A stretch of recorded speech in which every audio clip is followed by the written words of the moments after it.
नमस्कार, आदाब, सत श्री अकाल। कैसे हैं आप सभी लोग? उम्मीद है अच्छे ही होंगे। आज के जो इस वीडियो में है, हम सबसे पहले बता दे रहे हैं, ये साइंस की क्लास है।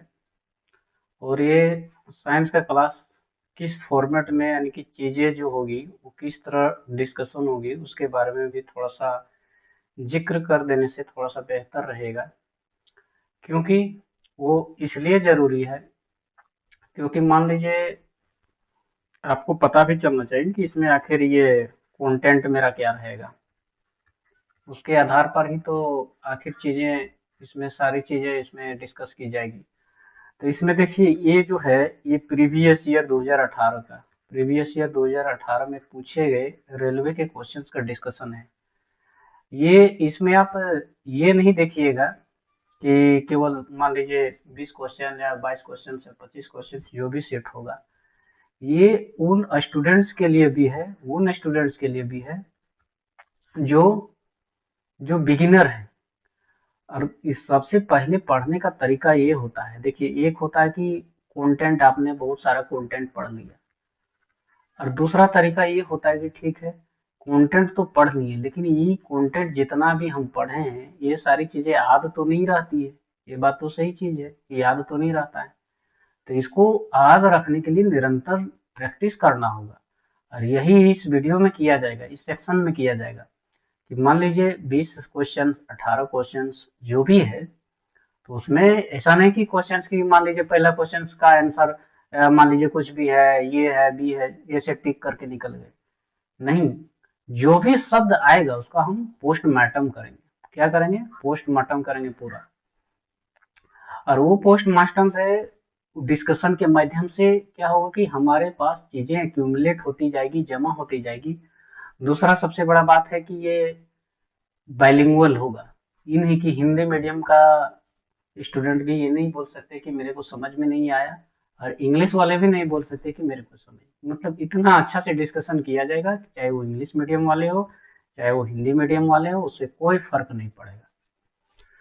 और तरीका मैंने सबसे पहले बता दिया कि जो भी क्वेश्चन आएगा, जिस भी चैप्टर से आएगा, उसका पूरा पोस्टमार्टम किया जाएगा। और अगर आप लोग ईमानदारी से, मतलब इस सेशन को पूरा देखते हैं बिना स्किप किए हुए, हाँ, ये चीज जरूर है कि किसी को अगर स्लो लगे तो स्पीड बढ़ा के देख सकता है।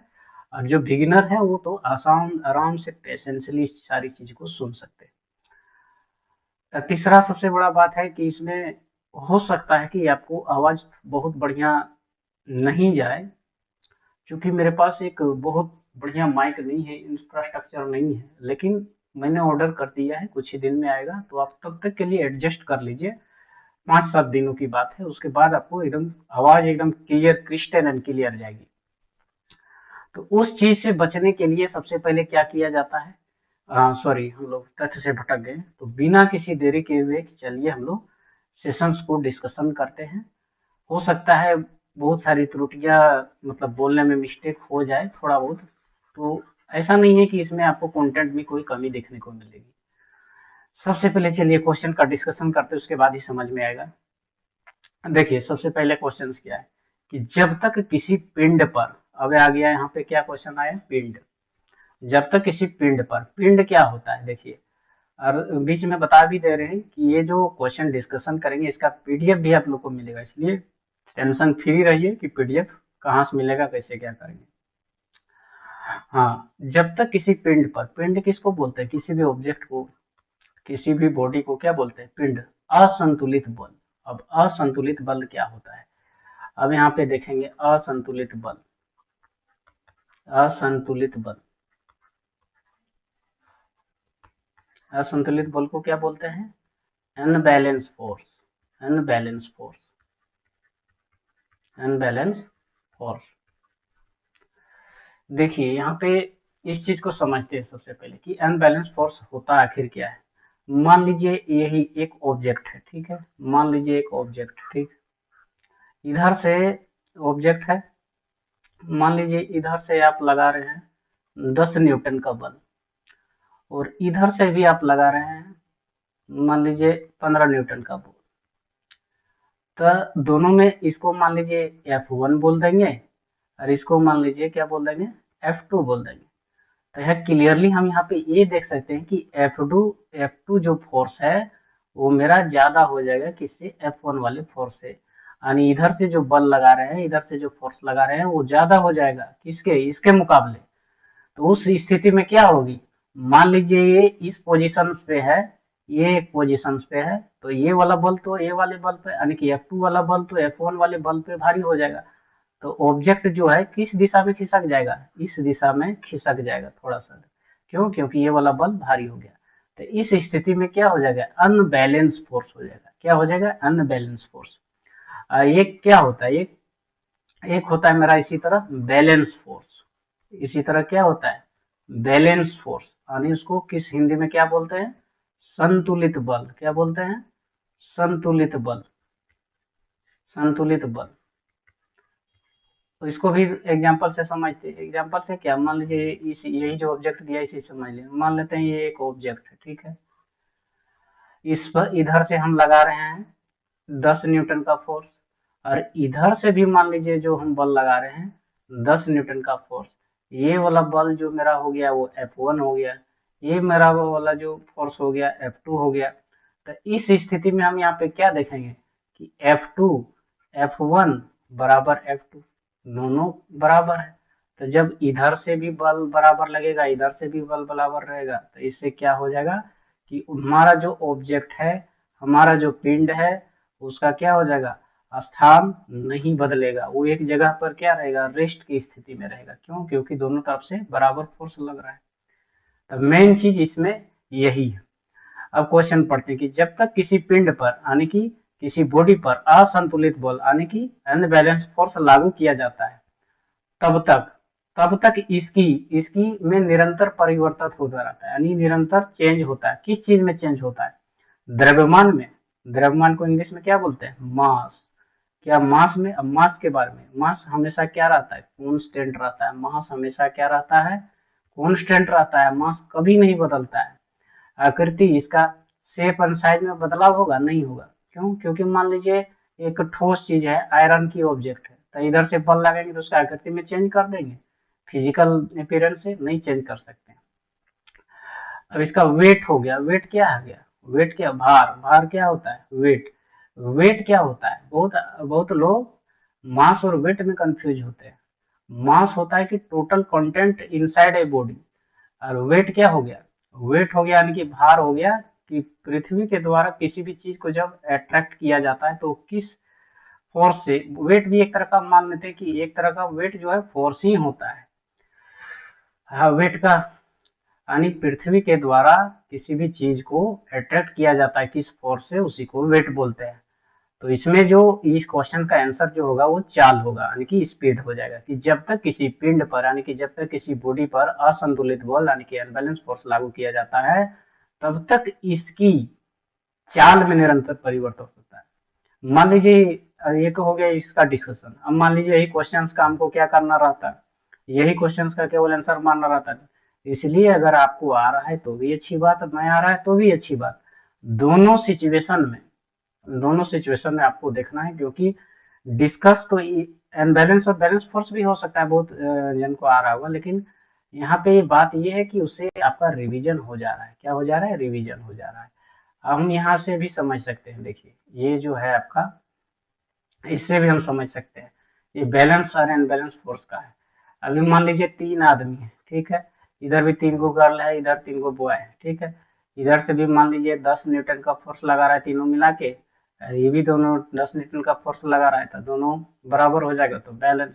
ये अगर मान लीजिए 10 का लगा रहा है, 10 न्यूटन का, और ये भी लगा लीजिए मान लीजिए 15 न्यूटन का, तो इस दोनों स्थिति में क्या हो जाएगा, ये हो जाएगा ऊपर वाला सिचुएशन हो जाएगा बैलेंस फोर्स यानी कि संतुलित बल, और नीचे वाला जो हो जाएगा असंतुलित बल, क्योंकि एक तरफ ज्यादा है एक तरफ कम है। चलिए नेक्स्ट क्वेश्चन में डिस्कशन करते हैं।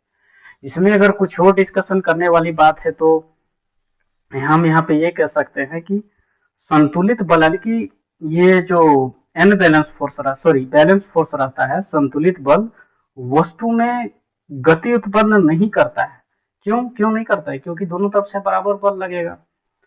यह वस्तु के लिए एक समान की चाल अवस्था बनाए रखता है। क्यों, दोनों तरफ से अगर बराबर लगेगा तो एक समान चाल तो होगा ही। जब अनबैलेंस फोर्स लगेगा, जब तक किसी पिंड पर असंतुलित बल लागू किया जाता है, तब तक इसकी चाल में निरंतर परिवर्तन होता है। यानी कि जहां भी अनबैलेंस फोर्स आएगा तो कौन चीज चेंज हो जाएगा, हमारा चेंज हो जाएगा चाल में, यानी कि स्पीड में हो जाएगा। दूसरा चीज है कि जब किसी वस्तु पर दो या दो से अधिक बल इस प्रकार लगते हैं कि मान लीजिए कि वस्तु किसी एक ही बल की दिशा में गति करने लगता है। क्या होता है कि एक ही बल, अब मान लीजिए इधर ही फोर्स जा रहा है, उधर धकेलेगी तो इधर चलने लगेगा, और ये इधर चलने लगेगा। तो उस स्थिति में क्या होता है, वस्तु पर लगने वाला बल असंतुलित बल है। उम्मीद करते हैं कि बैलेंस और इनबैलेंस फोर्स से जब भी क्वेश्चन आएगा भविष्य में आप लोग उसको देखते ही उड़ा दीजिएगा। सॉरी, हाँ हमको जाना था दूसरा क्वेश्चन में, तीसरा क्वेश्चन में चल गया, कोई बात नहीं। बहुत ही अच्छे अच्छे क्वेश्चंस हैं, और ये जो है प्रीवियस ईयर में आए हुए क्वेश्चंस हैं, ऐसा नहीं है कि कोई भी क्वेश्चंस उठा दिया। देखिए ये जो क्वेश्चंस है आप देख सकते हैं कब आया है, 17 सितंबर 2018 का शिफ्ट 1 में पूछा गया दूसरा क्वेश्चन सी। अब ये बहुत आसान क्वेश्चन है कि उस व्यक्ति को चुने जो एक समान समूह से संबंधित, यानी कि ओड वन आउट वन वाला क्वेश्चन। अल्बर्ट आइंस्टीन साइंटिस्ट है, थॉमस एडिसन साइंटिस्ट है, Graham Alexander Graham Bell scientist है, विराट कोहली, ये तो क्रिकेटर है, तो ऊपर से ही हो गया। लेकिन अब इसमें ऐसा नहीं है कि कुछ डिस्कशन करने लायक नहीं है। सो अभी आप देख सकते हैं कि सबसे पहले हम अल्बर्ट आइंस्टीन के बारे में डिस्कशन करेंगे। अल्बर्ट आइंस्टीन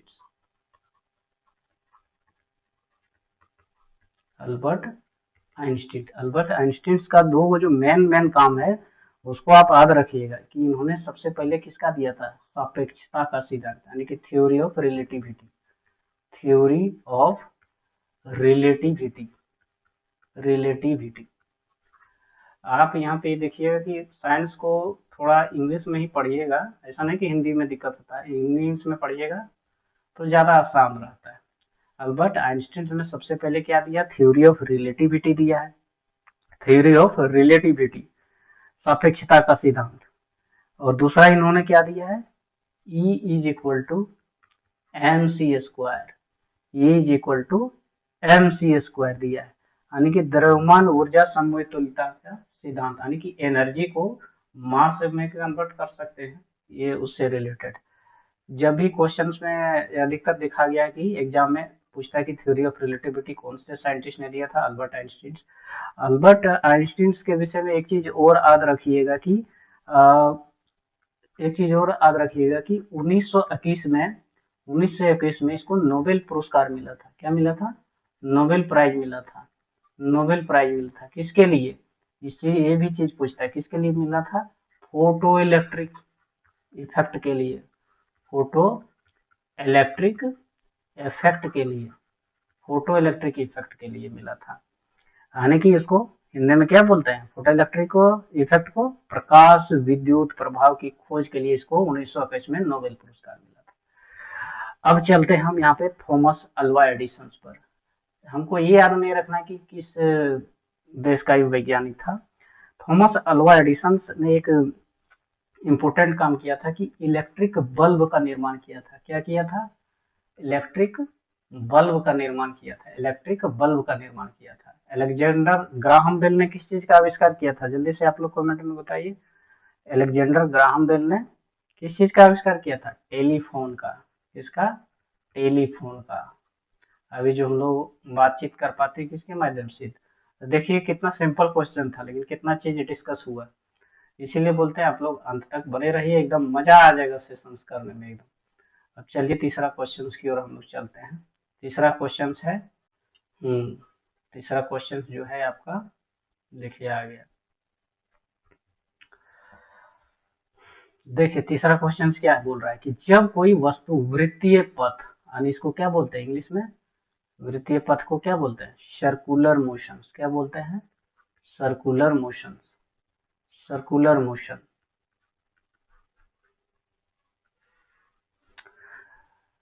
तो घूर्णन करती हुई वस्तु पर केंद्र की ओर लगने वाला बल क्या कहता है, केंद्र की ओर लगने वाला बल क्या कहलाता है। तभी मान लीजिए यहीं से हम समझते कि ये जो ऑब्जेक्ट है ये इसके चारों ओर घूम रही है, घूम रही है, तो केंद्र की ओर एक बल लगता है। जैसे कि आप लोग समझिए यहाँ पे, जैसे कि एक होता है इस तरह, आप लोग देखे होंगे मौत का कुआं, मेला वगैरह में आप लोग घूमते होंगे तो ये क्या होता है, मौत का कुआं होता है। तो मौत का कुआं में मान लीजिए कि बाइक वाला ये थोड़ा गोलाकार है, इसलिए आप लोग समझिए, कंफ्यूज नहीं होइएगा, ये गोलाकार रहता है। तो कोई भी बाइक राइडर जब चलता है इस रास्ता में पूरा स्पीड में चलता है, तो आप देखिएगा कि वो कुआं मतलब यहाँ पे जो जमीन रहता है इस पे नहीं गिरता है। कारण क्या है, क्योंकि इसका जो सेंटर है, और ये जो बाइक वाला घूम रहा है इसके किनारे किनारे, जो बाइक वाला घूम रहा है इसके किनारे किनारे, इस पर एक बल लगाता है, इस पर एक बल लगाता है, इसको बोलते हैं सेंट्रीपिटल फोर्स, यानी कि F C. C for centripetal, F for force. तो सेंट्रीपिटल फोर्स के कारण वो नीचे नहीं गिर पाता है। तो ये तो वही चीज पूछा है कि जब कोई वस्तु वृत्तीय पथ पर गति करती है तो घूर्णन करती हुई वस्तु पर केंद्र की ओर लगने वाला बल क्या कहता है, साधारण बल नहीं, गुरुत्वाकर्षण बल नहीं, कोणीय बल नहीं, अभिकेंद्रीय बल, यानी कि सेंट्रीपिटल फोर्स। क्या बोलते हैं इसको, ये वाला देखिए, अभिकेंद्रीय बल इस क्या हो गया, सेंट्रीपिटल फोर्स हो गया, अभिकेंद्रीय बल। अब ये तो हो गया। अब इसका एक फॉर्मूला भी होता है, क्या होता है फॉर्मूला, आप सभी बताइए कि F इज इक्वल टू क्या होता है, एम वी स्क्वायर बटे में आर। ये तो रट लिए। अब हुआ क्या, एम हो गया मास, एम क्या हो गया, एम हो गया मास, किसका मास, जो बाइक राइडर घूम रहा है उसी के संदर्भ में समझते हैं, उसी का कॉन्टेक्स्ट। भी हो गया, क्या हो गया, वो बाइक राइडर जो बाइक को किस स्पीड से चला रहा है, यानी कि एक तरह से क्या हो गया, वेलोसिटी हो गया। तीसरा क्या हो गया, रेडियस, यानी जिस मौत का कुआं में चला रहा है उसका रेडियस कितना है, सर्कुलर होता है, और सर्किल में हम लोग क्या जानते हैं कि बी सेंटर से किनारे तक का लंबाई को क्या बोलते हैं, रेडियस बोलते हैं। तो ये तीन तीन चीज पर डिपेंड करता है, यानी पूछेगा कि सर्कुलर मोशन में जो बल लगता है सेंट्रीपिटल फोर्स वो किन किन कारकों पर निर्भर करता है, तो आपको फॉर्मूला याद रहेगा, किस पर हो जाएगा, मास पर हो जाएगा, वेलोसिटी पर हो जाएगा, अरे रेडियस पर हो जाएगा। ये तो सेंट्रीपिटल फोर्स होता है। इसी का एक जुड़वा भाई होता है, क्या भाई होता है, एक भाई होता है, इसी का एक क्या होता है भाई, उस भाई को क्या बोलते हैं, centrifugal, centrifugal, centrifugal force.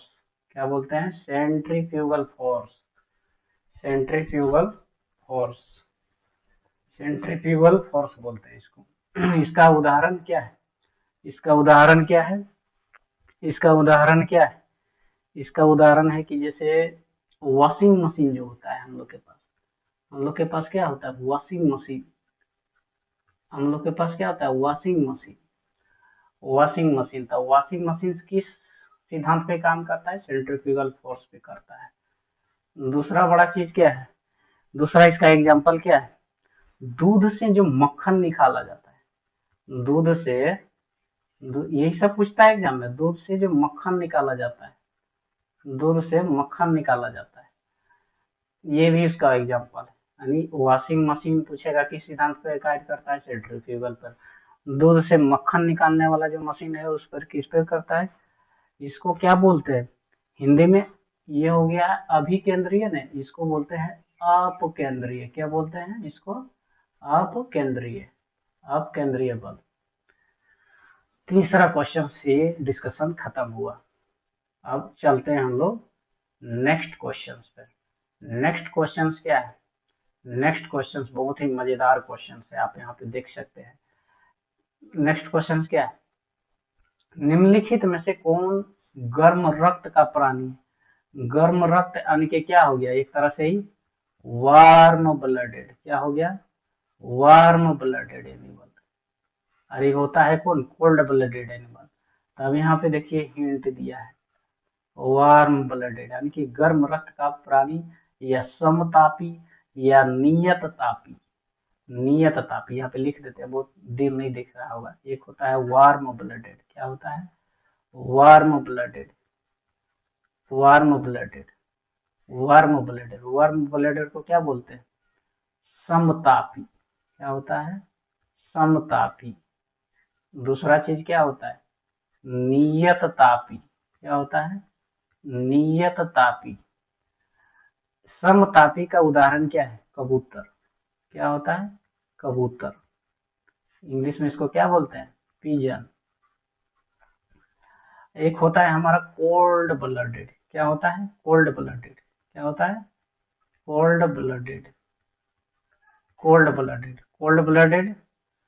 Cold blooded में क्या होता है? ये असमतापी होता है।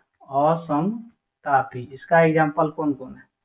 इसका बराबर जितने भी फिश कैटेगरी में आते हैं, जिसमें भी एम्फीबियन हो गया है, एम्फीबियन हो जाएंगे, जितने भी होंगे रेप्टाइल, रेप्टाइल हो जाएंगे, यानी कि फिश फार। अब इसको आद कैसे रखेंगे?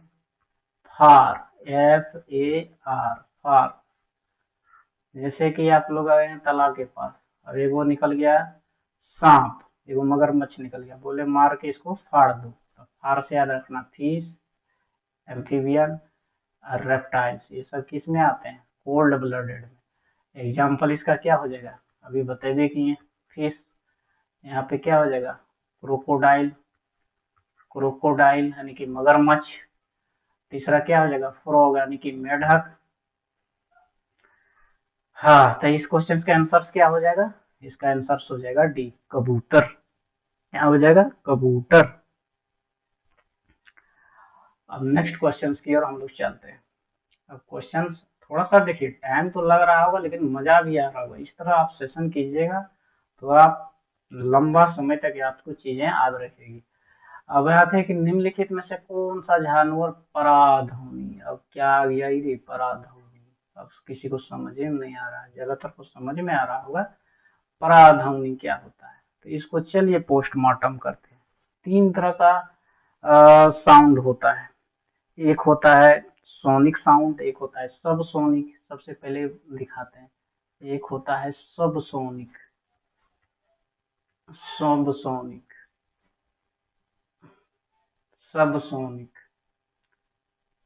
सब सोनिक, सब सोनिक साउंड। और एक होता है सोनिक साउंड, और एक होता है सब सोनिक को इंफ्रासोनिक भी कहते हैं।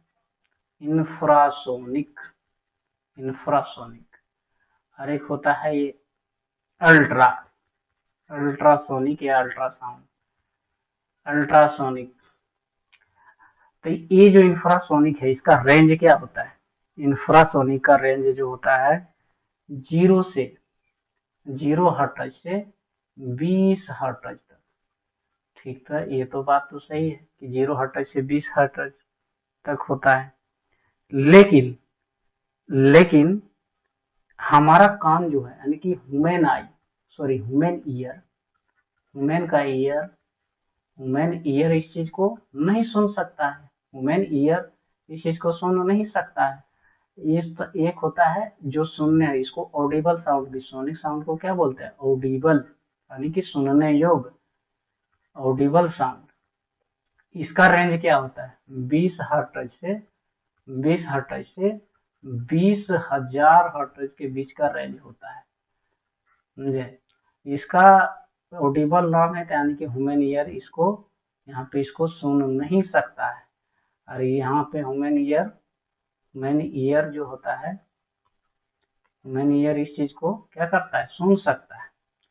एक होता है अल्ट्रासाउंड, अल्ट्रासोनिक, यानी कि 20,000 से प्लस, 20,000 हर्ट्ज से प्लस वाला जितना भी साउंड हो जाएगा वो अल्ट्रासोनिक के अंतर्गत आ जाएगा।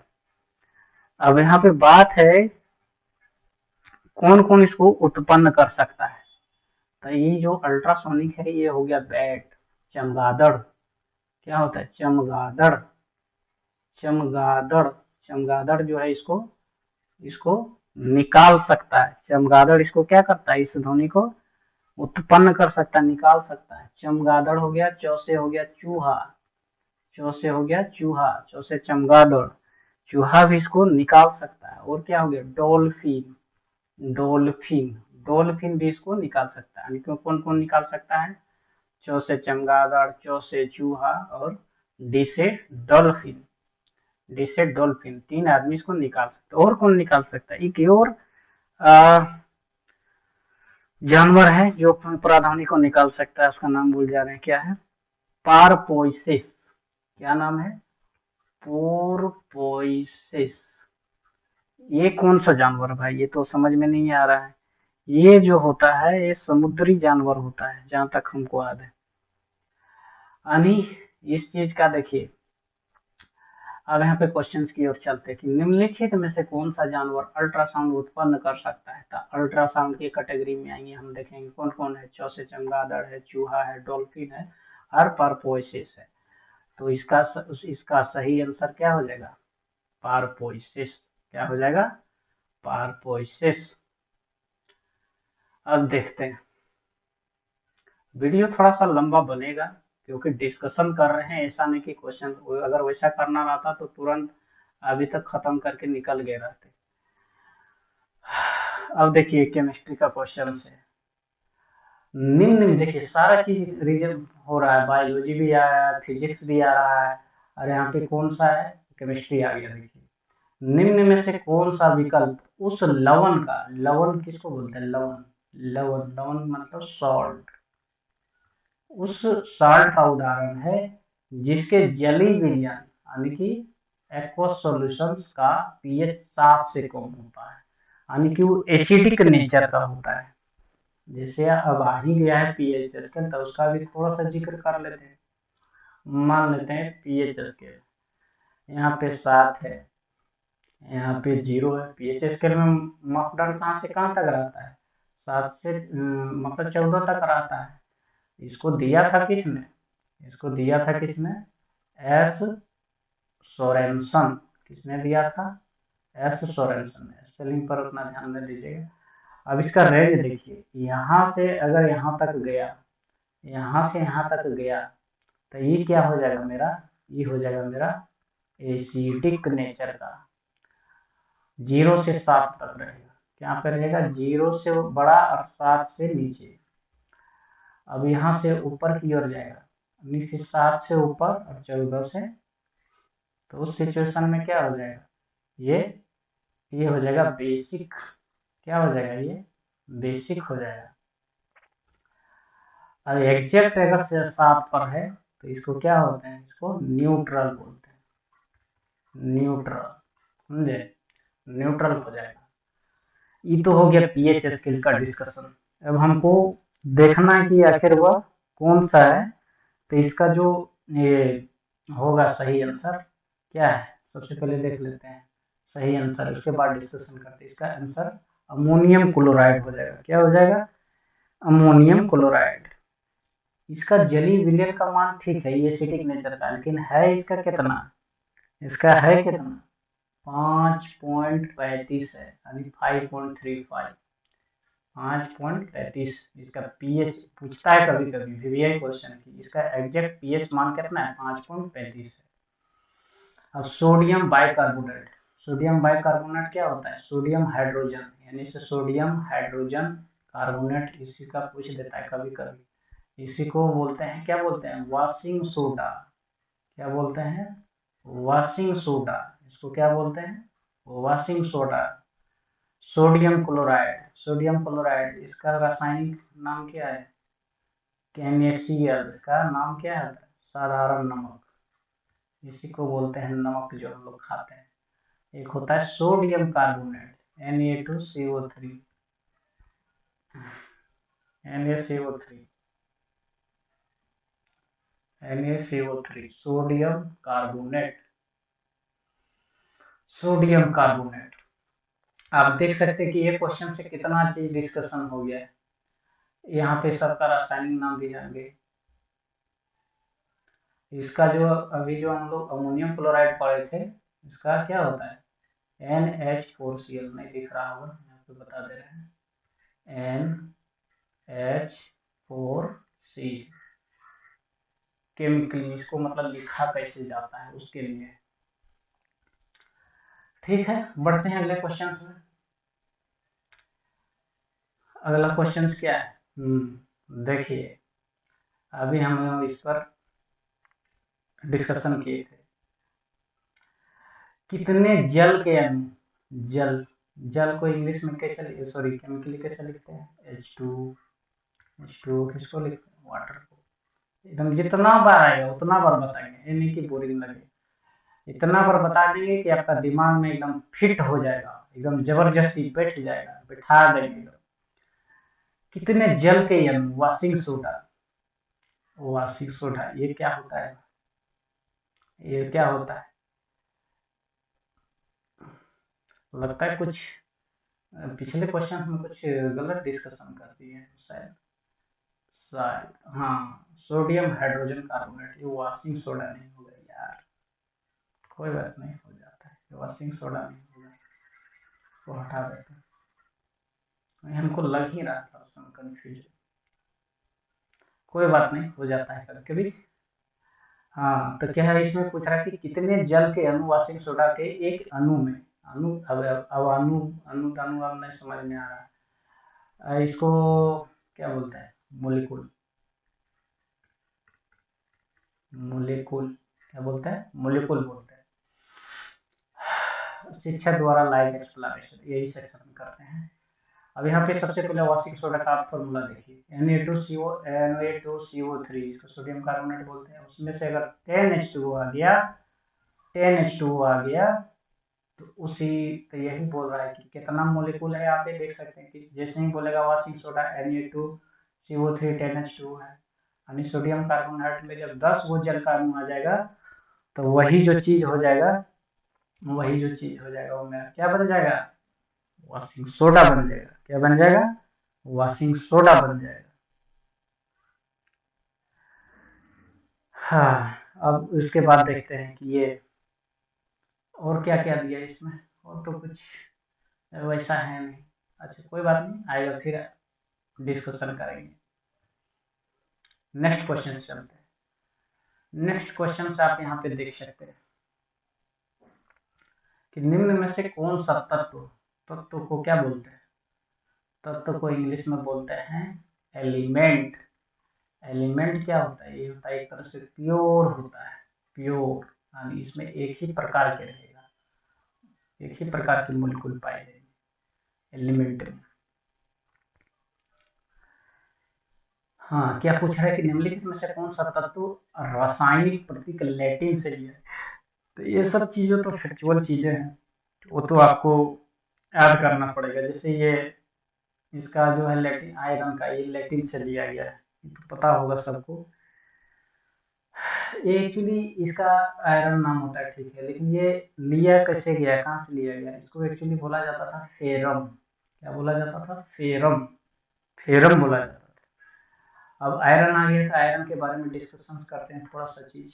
आयरन, आयरन का एटॉमिक नंबर कितना है, 26। एटॉमिक नंबर तो पता होगा ना सब, atomic number, atomic number, atomic number. हम जब स्कूल में थे, हमको किसी ने पूछा था कि what is the difference between the atomic number and the atomic mass. तो एटॉमिक नंबर क्या होता है, atomic number, number of a proton, number of a proton present inside atom is simply known as atomic number, simply known as atomic number. Atomic mass क्या हो जाएगा, atomic mass के अंदर both include होता है। 8वां क्वेश्चन के बारे में और क्या देते हैं कि इसका लोहा का जो प्रतीक है उसको किससे दर्शाया जाता है, एफ ई से, एफ ई से केमिकली इसको दर्शाया जाता है। और इसके बारे में क्या पढ़ सकते हैं, अब लोहा जब आ ही गया है आयरन, तो आयरन के ओर के बारे में पढ़ जाते हैं, आयरन के ओर के बारे में पढ़ लेते हैं। कैसे,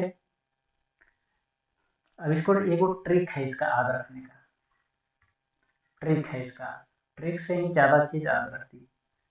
कि एक आदमी गया लोहा खरीदने गया, मान लो कहीं गैराज में, और वो लोहा खरीद के आया, तो उसका घर का पड़ोसी उसका पूछता है कि भाई तुमने कैसे लिया, कैसे लिया का मतलब समझ रहे हैं, मतलब किस भाव में लिया, कैसे लिया, क्या लिया, कैसे लिया, कैसे लिया, कैसे लिया।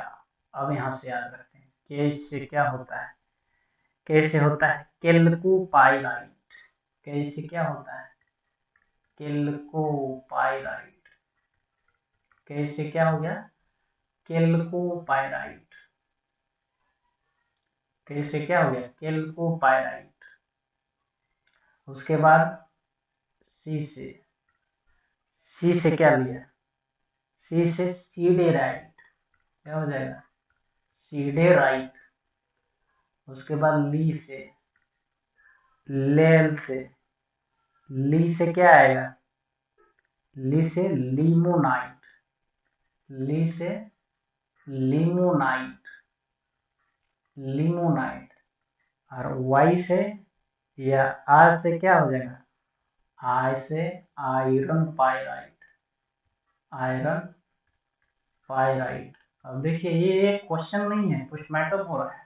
सबसे पहले आयरन के बारे में आए, आयरन से आया कि चलो आयरन का एटॉमिक नंबर कितना है, 26 होता है। वहां से आया कि एटॉमिक नंबर के बारे में, तो एटॉमिक नंबर का पोस्टमार्टम किए। एटॉमिक नंबर के आया कि एटॉमिक नंबर आखिर होता है क्या, कभी कभी इसका डेफिनेशन भी पूछ लिया जाता है। तो नंबर ऑफ प्रोटॉन पर इनसाइड एटम्स। आयरन के बारे में, आयरन का 26 है, इसको Fe से दर्शाते हैं। अब आगे कि इसका ओर अयस्क, अयस्क ओर को क्या बोलते हैं, ओर, और क्या होता है, अयस्क। अब इसका अयस्क के बारे में पढ़ लेंगे कि आखिर कहाँ कहाँ से प्राप्त किया जाता है। तो बाद आया कि एक ट्रिक आया कि एक आदमी जब गैराज में गया तो गैराज से आया जब उड़ के, तो उसको पूछते हैं कि कैसे लिया भाई, अभी कैसे कैसे से हो गया, कैसे हो गया, कैल्कोपायराइट, सी से हो गया सीराइट, एल से हो गया लिमोनाइट, आई से आया आयरन पायराइट। और एक और रहता है सबसे पहले जो तो सबको पता ही रहता है, इसलिए तो उसको बताए नहीं, वो तो एक होता है हेमेटाइट, हेमेटाइट। एक और दो और होता है पूरा इसका जो हेमेटाइट, हेमेटाइट, स्पेलिंग में हो सकता है मिस्टेक होगा। हेमेटाइट एम आया, तो एम से एक और पढ़ लेते हैं, मैग्नेटाइट। क्या हो जाएगा, मैग्नेटाइट, क्या हो जाएगा, मैग्नेटाइट। यानी कि इसका 6 वो और के बारे में भी हम लोग पढ़ लिए हैं। ये बहुत बड़ा बात है, क्यों, क्योंकि डायरेक्ट पूछ देता है एग्जाम में कि कैल्कोपायराइट मतलब ये किसका और है, आयरन का पता रहेगा तब में। तो सिंपली याद करते हैं हम लोग, एक बार और रिवाइज कर लेते हैं क्योंकि ये ज़्यादा इंपॉर्टेंट है। कैसे लिया भाई, कैसे हो गया कैल्कोपायराइट, सी से हो गया सीडेराइट हो गया, एल से हो गया लिमोनाइट, आर से आयरन पायराइट हो गया, उसके बाद हेमेटाइट हो गया, मैग्नेटाइट हो गया। उम्मीद करते हैं कि इतना पोस्टमार्टम के बाद आपको मजा आ रहा होगा सेशन में। अब आते हैं अगला, ये आती है बायोलॉजी का क्वेश्चन आ गया, बायोलॉजी का क्वेश्चन आ गया। निषेचित अंडा, निषेचित अंडा, निषेचित अंडा, युग्मनज जिसको जायगोट बोलता है, किसमें किसमें प्रत्यारोपित किया जाता है, प्रत्यारोपित यानी इम्बेडेड होता है। प्रत्यारोपित को क्या मतलब, एक तरह से इंग्लिश में क्या होता है, इम्बेडेड, इम्बेडेड। निषेचित अंडा, निषेचित अंडा यानी कि जब स्पर्म, स्पर्म एक तरफ है स्पर्म वाला पार्टी, लड़का लोग वाला पार्टी, और एक तरफ है ओवम, लड़की लोग वाला पार्टी। जब दोनों मिलता है तो क्या फर्टिलाइजेशन होता है, क्या होता है, फर्टिलाइजेशन होता है, फर्टिलाइजेशन होता है। तो ये बीड़ लोग क्या बनाता है, ये बीड़ लोग मिलके बनाता है छोटे छोटे अंडे, सॉरी छोटे छोटे बीज, युग्मनज, जायगोट, जो भी समझना समझ लीजिए, बीड़ लोग। तो ये जब जायगोट जब बनता है तो ठीक है, इसको ऐसे ही तो नहीं छोड़ दिया जाएगा, बहुत मेहनत से बनता है बीड़ लोग। मेरे के बाद भाई लोग बहुत, सॉरी थोड़ी आपत्ति विषय हो जाएगी, बस ये समझने के लिए कॉमन चीज है। कोई बच्चे तो है आप लोग नहीं तैयारी कर रहे, तो निश्चित रूप से आप लोग मेच्योर हो ही गए। तो ये जायगोट जब बनता है इसको छोड़, ऐसे तो छोड़ सकते नहीं, तो इसको क्या करते हैं कि इसको इम्बेडेड किया जाता है, यानी प्रत्यारोपित। मानिए कि पेड़ हो गया, छोटा सा आप मिर्ची का बीज डाले हैं खेत में, वो जब अंकुरित हो गया तो उसको छोड़ थोड़े ना दीजिएगा, उसको फिर कहीं ना कहीं लगाइएगा, यानी इम्बेडेड, इम्बेडेड यानी कि हिंदी में इसको प्रत्यारोपित, प्रत्यारोपित, कहीं ना कहीं प्रत्यारोपित कीजिएगा ना, तो कहाँ करेंगे प्रत्यारोपित, प्रत्यारोपित कहाँ करेंगे, यूटेरस में। कहाँ पे करेंगे, यूटेरस में, यानी कि कहाँ पे, गर्भाशय में। कहाँ पे करेंगे, गर्भाशय में, गर्भाशय में करेंगे। तो वही पूछ रहा है कि निषेचित अंडा यानी कि जो फर्टिलाइजेशन, आफ्टर द फर्टिलाइज को इंग्लिश में इस तरह बोलेंगे, इंग्लिश वाले करके, when the sperm and the ovum fertilize each other and takes process in the fertilization, it makes the zygotes and the zygotes is embedded in the uterus, Hindi वालों के लिए कि जब स्पर्म और ओवम, अब भाई स्पर्म के हिंदी में पूछ लेना, पता नहीं क्या होता है, वीर्य होता है या जो भी होता है, इतना तो ये सिंपल इंग्लिश आप लोग। अंडाणु, अंडाणु ओवम मतलब क्या होता है, अंडा। तो वही सिंपल है, जब दोनों फर्टिलाइज होकर जागरूक बनाता है तो उसको कहाँ पे बनता है, गर्भाशय। कहाँ पे होता है, गर्भाशय। इसका सही आंसर क्या हो जाएगा, ये। 10 क्वेश्चन, 10वां क्वेश्चन हो सकता है ये लास्ट क्वेश्चन रहे, क्योंकि एटलीस्ट हम चेक करना चाहते हैं कि रिव्यू कैसा आता है, रिव्यू कैसा आता है, उसके बाद ही मतलब बताएंगे फिर, क्योंकि 10 क्वेश्चन में इतना डीप डिस्कशन से 10 क्वेश्चन बहुत होता है, 10 चैप्टर के बराबर। निम्नलिखित में से किस अभिक्रिया, अभिक्रिया यानी कि रिएक्शन, किस रिएक्शन में ऑक्सीजन हवा से मुक्त होता है। बहुत आदमी ऑक्सीजन को ही हवा समझ लेता है, गाँव घर में देखते हैं हम लोग ऑक्सीजन को ही हवा में बहुत मिक्सचर है। हवा क्या है, एयर जो है, एयर क्या है, एक तरह का क्या है, मिक्सचर है। एयर जो है एक तरह का क्या है, मिक्सचर है, हवा। इसके अंदर में हवा है, इसके अंदर में सॉरी ऑक्सीजन, होगी कंफ्यूज होगी, इसके अंदर में ऑक्सीजन। तो वही बोल रहा है कि किस प्रोसेस के दौरान, किस अभिक्रिया में ऑक्सीजन हवा से मुक्त होता है, क्या है, वाष्पोत्सर्जन। इंग्लिश में इसको बोलते हैं ट्रांसपायरेशन, ट्रांसपायरेशन। प्रकाश संश्लेषण, इंग्लिश में इसको क्या बोलते हैं, फोटोसिंथेसिस, फोटोसिंथेसिस। श्वसन, श्वसन को हिंदी में क्या बोलते हैं, रेस्पायरेशन, रेस्पायरेशन। मल त्याग, एक्सक्रीशन, एक्सक्रीशन। मल त्याग, एक्सक्रीशन, मल त्याग होता है। तो ये जो सारी चीजें हैं कि आखिर की निम्नलिखित में से किस अभिक्रिया, किस प्रोसेस, किस रिएक्शन के हवा, ऑक्सीजन जो होता है वो हवा में मुक्त होती है। जाहिर सी बात है, इसका सिंपल आंसर फोटोसिंथेसिस हो जाएगा। क्यों हो जाएगा, क्यों हो जाएगा, क्योंकि प्रकाश संश्लेषण की अभिक्रिया में ऑक्सीजन हवा में मुक्त होता है। क्या होता है, हवा में मुक्त होता है। प्रकाश संश्लेषण यानी कि फोटोसिंथेसिस के लिए, फोटोसिंथेसिस के लिए क्या होता है कि आवश्यक जल पौधों के जड़ों द्वारा अवशोषित किया जाता है। फोटोसिंथेसिस में जो वाटर का, वाटर जो है अवशोषित किया जाता है पौधों के रूट के द्वारा। किसके द्वारा, रूट के द्वारा, जड़ के द्वारा किया जाता है, अवशोषित किया जाता है। प्रकाश संश्लेषण यानी कि फोटोसिंथेसिस के दौरान निकलने वाला ऑक्सीजन इसी जल के अपघटन से, यही इसी का जब डिकम्पोजिशन होता है ना, इसी का जब डिकम्पोजिशन होता है, इसी का जब डिकम्पोजिशन होता है तो वहीं से तो आखिर ऑक्सीजन रिलीज होता है, वहीं से ऑक्सीजन रिलीज होता है, वहीं से ऑक्सीजन आखिर रिलीज होता है। समझ रहे बड़े लोग। प्रकाश संश्लेषण, सॉरी, स्थलीय पौधे यानी कि जो टेरेस्टेरियल प्लांट होते हैं, स्थलीय पौधे होते हैं, वो क्या करते हैं कि वायुमंडल से CO2 ले लेते हैं। मान लेते हैं इसको, थोड़ा सा इस तरफ समझते हैं। मान लेते हैं एक पेड़ है, ठीक है, मान लेते हैं एक पेड़ है, मान लेते हैं एक पेड़ है, छोड़िए समझना ही है ना, ये पेड़ है, ठीक है। और यहाँ पे हमारा सूरज दादा है,